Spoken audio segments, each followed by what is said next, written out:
G'day folks, my name is Brendan and this is my turn-by-turn guide to driving a quick lap time around Winton Motor Raceway. So first off, a little bit of history.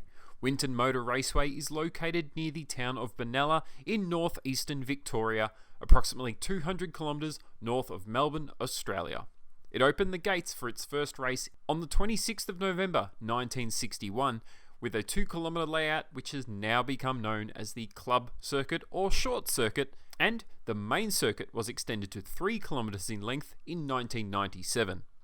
The majority of Winton's corners are low speed, with cars usually in either second or third gear, meaning a lot of time is spent accelerating out of the turns. This emphasises the value of smooth power delivery and good drive, and demands a car that is capable of putting its power down.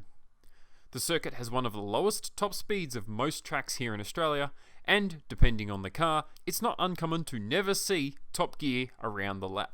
Despite there being a high quantity of corners, the brakes are rarely worked that hard at Winton. The nature of the low speed corners means there are a few big stops for the braking system to build up high levels of heat and allow for a reasonable amount of time for the brakes to recover during the course of a lap. More recently, in 2016, the track was resurfaced and is now offering higher grip levels, and times are dropping as a result, although it should be noted that many of the curb's profiles through the turns are still quite aggressive and can really unsettle a car if hit aggressively. I should briefly mention that of course the information I'm about to offer is very much vehicle dependent. In my case, I'm running a reasonably low powered and lightweight Mazda MX-5 track car. Now, let's get into the details of a lap around this very impressive circuit. And we'll start by heading down the main straight. You'll want to gradually shift from the left side where you exited the final turn toward the right side of the circuit in readiness for braking before the first complex of corners. Turn 1 and 2, the Esses. These first two corners should be approached with the exit speed in mind. You want to maximise your speed out of turn 2 onto the reasonably short uphill straight. With that in mind, with the quick transition between corners, you won't be accelerating much between turns 1 and 2, so focus on carrying the speed all the way through. Braking hard from the main straight, there is a bump where the old Winton circuit meets up on the long main straight, so keep that in mind. Your braking mark will depend on your speed and grip, but the bump is usually right around the time you'll need to get on the brakes. This is a heavy braking moment, and if you get it wrong, you'll end up heading straight on into the dirt. If you get it right, you'll carry the brake pedal all the way toward the first apex. Gently roll off the brakes as you turn in, and then keep your eyes forward and start to transition to turn 2. You should be able to feed the power on at the apex of turn 1, and you'll likely have your foot flat on the power through the apex of turn 2 and right out of the rumble strip onto the exit. If you mess up the transition from 1 to 2, take care. You probably want to brake. An unexpected drift or tank slapper has a real risk of putting you into the very close walls on the outside of the circuit, which is right near the dummy grid entry point used on most sprint days. If you didn't end up with your left wheels on the rumble strip at the exit, you went too slow through this complex. Try a little faster next time. Here are the first two corners at speed.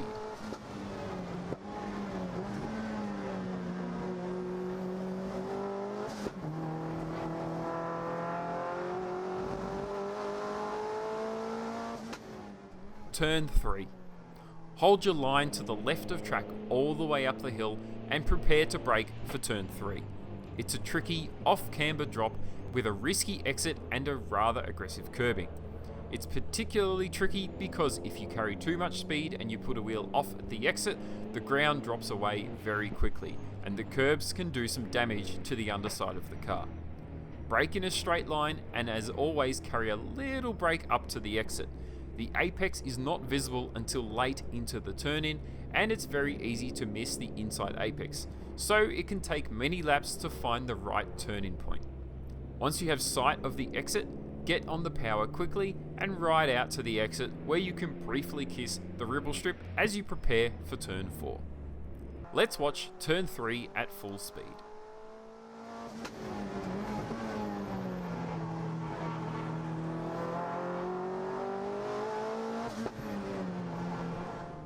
Turn 4. Turn 4 is a moment of relief. After the complexities of 1, 2 and 3, you can carry more speed here, as it usually only requires a slight dab of the brakes to turn the nose in before you get back on the throttle. However, it is important to get this corner right, as you've got another short straight afterwards. The main reason you can carry more speed here is because of the camber of the circuit, which pulls you through the corner. So push harder than you normally would, aim to get your right wheels on the inside curbing, and the left wheels should touch the curbing on the exit. Cambered corners are often very satisfying to drive, so enjoy this one. Now, here's turn 4.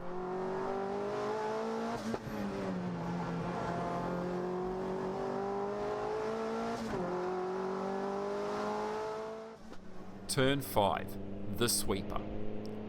Winton's sweeper is a tricky sequence that requires a skill and practice and a little bit of bravery, but not too much or you could end up in the swamp. It is a fast approach and a double apex. You don't really need to be all the way out to the right for the entry because the track is dirty and lacks grip. Brake later than you think is possible, holding the brake pedal all the way into the first apex before letting the car run out to the middle of the track, but no wider. As you try to bring the car around for the second part of the corner, you should be able to balance track position with the throttle and the steering. It is a really finely tuned dance at this point, a dance at about 150 kilometers per hour. The second apex is quickly followed by a change of direction that brings you toward the right-hander of turn 6, and keep in mind 6 comes up quick with the speed you carry out of the exit of the sweeper.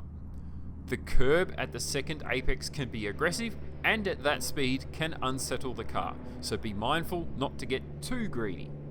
So let me summarize the sweeper.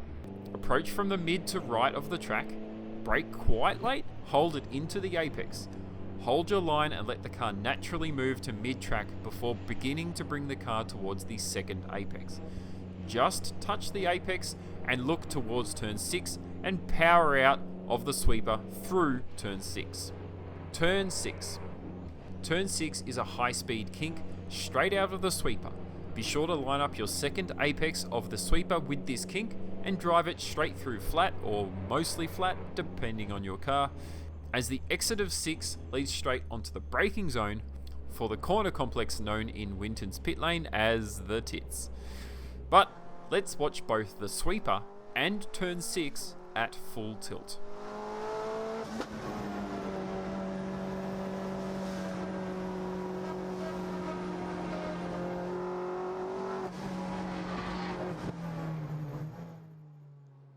Turns 7, 8 and 9, also known as the Tits.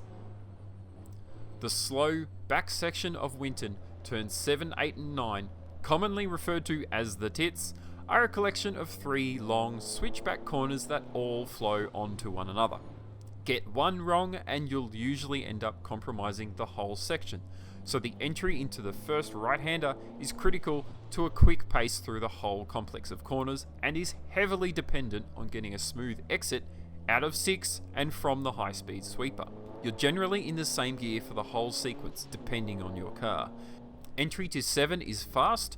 Try and get on the brakes early to ensure you hit the inside apex, as it's very easy to miss by quite a distance. The run between 7 and 8, also known as the cleavage, isn't conducive to getting the car fully over to the right, so approach 8 from track left to middle, then carry the brake all the way around 8 to the apex again to help load the nose and bring the car around. This is a long, almost 180 degree turn, and you have to be patient before getting back on the throttle. As you exit 8, you can easily kick the rear end out on a rear-wheel drive car, so ease on the power and try to pull the car to the left to set up for turn 9. I run into 9 deep and to the left of the track and carry the brake to help with turn in.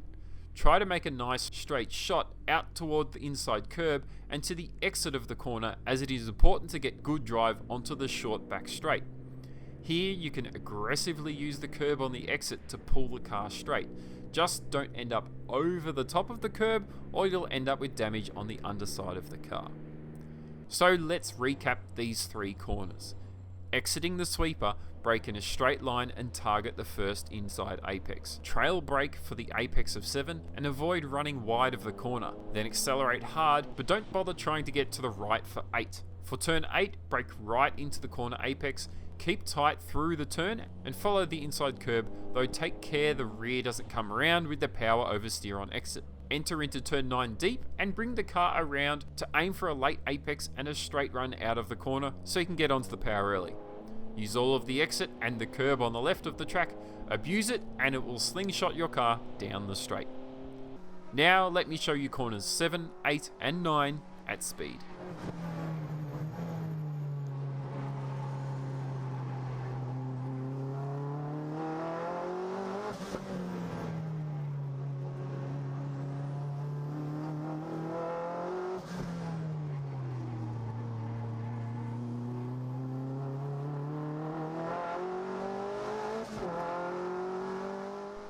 Turn 10. Heading down the shorter of the back straights now, we have a quick breather before heading through turn 10 and onto the newer extended section of the circuit. Turn 10 is relatively straightforward, provided you are aware that it is tighter than the 90-degree left-hander that it might look like from inside the car.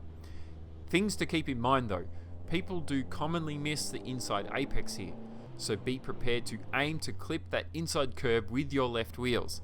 The exit can be dusty and lacks grip due to people running wide off the road, so take care and keep your wheels on the tarmac. Also note, if you're running the short circuit layout, you wouldn't be turning here and you would instead be heading straight on. Here's turn 10.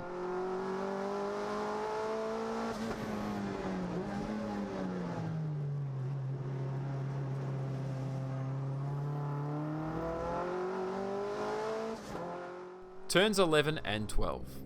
After heading down the back straight out of turn 10, you need to gradually shift back to the left in readiness for the last 2 corners. Turns 11 and 12 are almost identical in theory, but they are approached in very different ways. 11 is a reasonably typical 90-degree right-hander. You brake hard from the back straight on approach and aim to hit the apex right in the midpoint of the turn. Then use full track width at the exit and get a little greedy and use some of the pit lane entry while you're at it. Turn 12 is not as simple. Entry is quick, coming straight out of 11, but you're obviously not carrying as much speed into the braking zone. Here you can usually get away with just a dab of the brakes to help shift the car's weight and turn the nose. Aim for the apex and then target the exit rumble strip. Obviously, above all, the priority here is speed onto the straight, so keep that in mind. Then, that is your last turn. You can now run through all the gears and blast down the main straight towards the finish line, or to start another lap all over again. Let's watch the final 2 corners.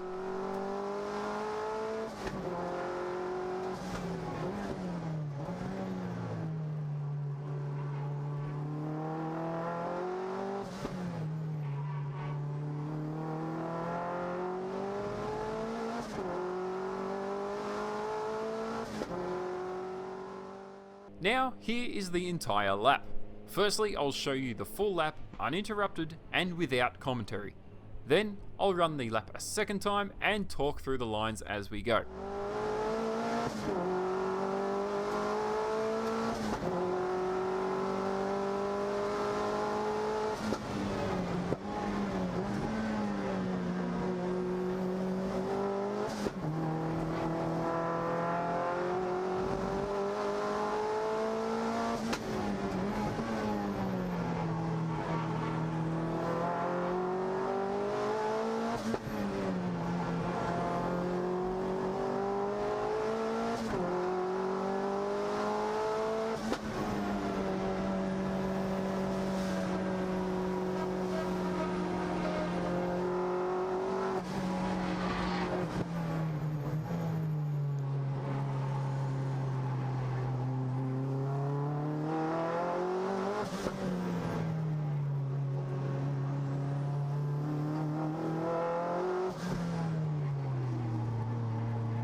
Okay, we're heading down the main straight.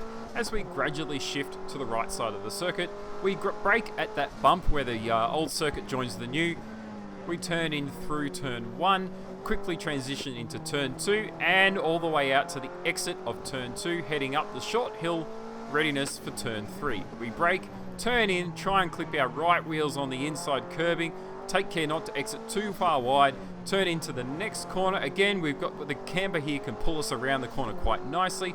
We've got a short straight before we come into the sweeper. We take our first apex, shift to mid-track, try and bring the car back around for the second apex, the quick transition to the right here, then we brake down for the first of the tits.